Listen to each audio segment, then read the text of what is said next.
much because we're going to be putting some money in a fund that we're going to get from the raw earth that we're going to be taking and sharing in terms of revenue. So it's going to be a lot of money will be made from the sale and from the use of raw earth. And as you know, our country doesn't have much raw earth. We have a lot of oil and gas, but we don't have a lot of the raw earth.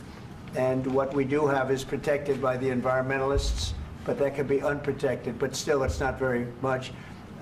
They have among the best in the world in terms of raw earth. So we're going to be using that, using it for all of the things we do, including AI and including weapons and the military, and it's really going to very much satisfy our needs. So it's something that just worked out really well. We have a lot of oil, and we have a lot of gas, we have a lot, but we don't have raw earth.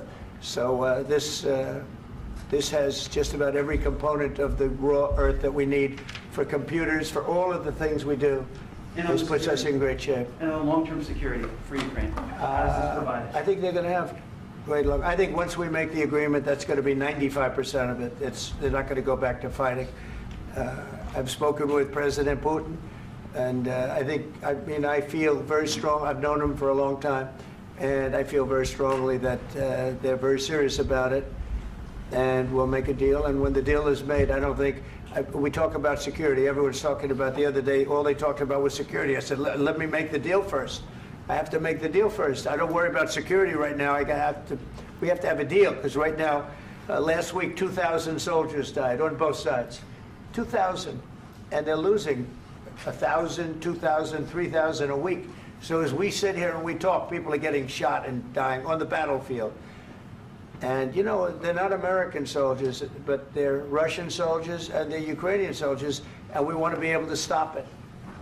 And we want to be able also to spend money on other things. We don't want to, this is a tremendous amount of money, and what the Biden administration did was terrible. They were giving money, but he had no security on the money.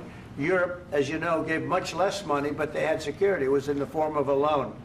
They get their money back, and we didn't. And now, at least we're protected, because the American taxpayer has to be protected too. But this is an incredible agreement for Ukraine, because we have a big investment in their country now, and what they have, very few people have.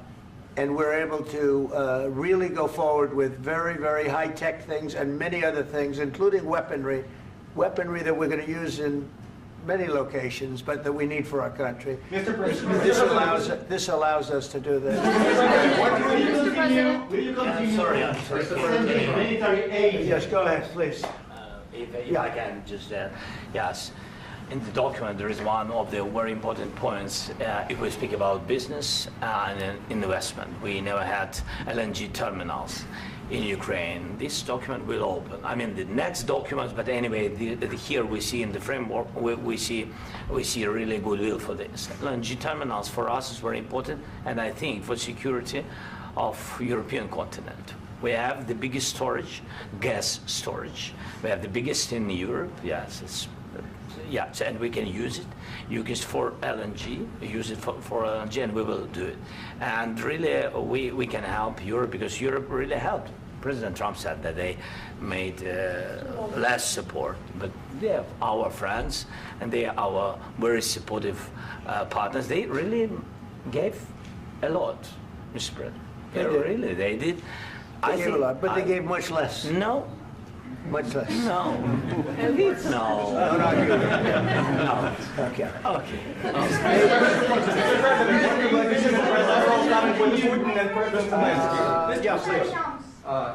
Mr. President Trump, you have repeatedly called the deal with Ukraine as a historical one.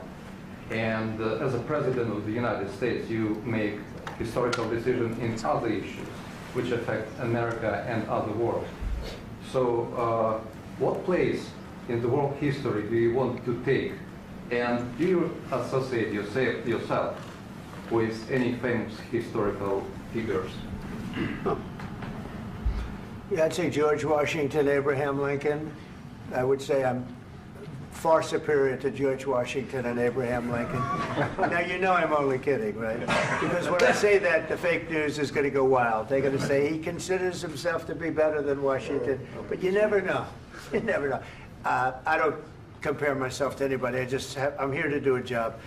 We've had a great 35 days or whatever it might be, a month, a little more than a month. We've accomplished tremendous amounts. Not only this would be a very great achievement if we could get the war stopped and get them back to normalization. I think that's going to happen.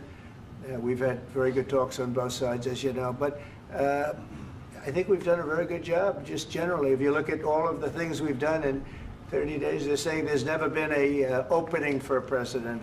The first month, there's never been a first month like we've had. And this is one of the very important things. This, to me, is one of the most important things because we have tremendous death taking place as we speak, and I don't want to have that. You know, think of the parents, think of whether they're in Russia or Ukraine, think of the parents of all these people being killed needlessly. They came to our territory. Should have never started. This would have, if I were president, this would have never started. Mr. President, where has your commitment? Mr. President, will you continue sending military aid to Ukraine after the